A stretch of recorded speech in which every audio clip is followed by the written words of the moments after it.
നിങ്ങൾക്ക് ഷവർമ്മ എങ്ങനെ ഉണ്ടായെന്നറിയോ? പറഞ്ഞുതരാം. ഷവർമ്മ കഴിച്ച് മരിച്ചവരിൽ ആയിഷയും മുഹമ്മദും തോമസും ഇല്ല, പക്ഷെ അതിൽ വർമ്മയുണ്ട്. അതുകൊണ്ടാണ് ഷവർമ്മയായത്. ഷവർമ്മ ഉണ്ടായത് ഞാൻ മനസ്സിലാവില്ല. ഒരു വീഡിയോ കാണിച്ചു തരാം. അറേബ്യൻ ഫുഡ് കഴിക്കണം.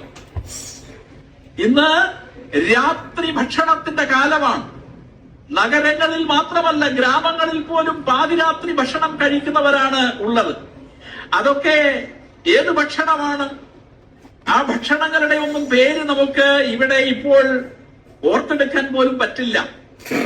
കരിഞ്ഞ മാംസത്തിന്റെ ഗന്ധം. മാംസം കഴിക്കുന്നത് തെറ്റാണെന്നൊന്നും ഞാൻ പറയുന്നില്ല കേട്ടോ.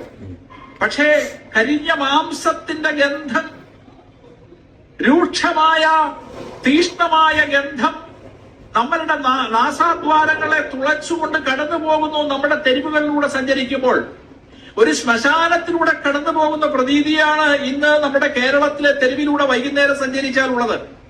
അവിടെ നമ്മൾ ശവവർമ്മയാണ് കഴിക്കുന്നത്. ചിലരതിന് ഷവർമ്മ എന്ന് പറയുന്നുണ്ട്. കഴിക്കുന്നത് വർമ്മയാണ്, കഴിക്കുന്നത് ശവമാണ്. അതുകൊണ്ടാണ് അതിന് ശവവർമ്മ എന്ന പേര്.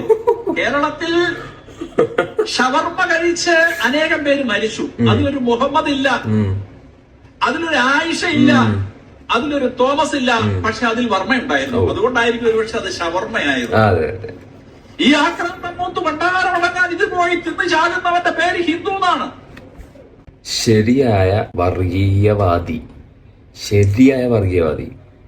ഒന്ന് ആലോചിച്ച് നോക്കിയേ.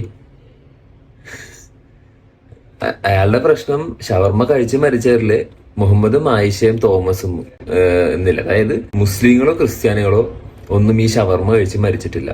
മരിച്ചേക്കണത് വർമ്മമാര് മാത്രമാണ്. അതുകൊണ്ടാണ് അതിന് ഷവർമ്മ എന്നുള്ള പേര് വന്നത്. അന്ന് ഈ സാധനം പോയി കഴിക്കണവരോ ഹിന്ദുക്കളാണെന്നാണ് പുള്ളി പറഞ്ഞത്. പക്ഷെ എന്താണ് കഴിക്കണ ഭക്ഷണത്തില് വരെ മതം. അക്ഷരം തെറ്റാണ് നമുക്ക് വിളിക്കുക വിഷം. ഈ രാജ്യത്ത് എടുത്തു നോക്കിയാൽ മതി.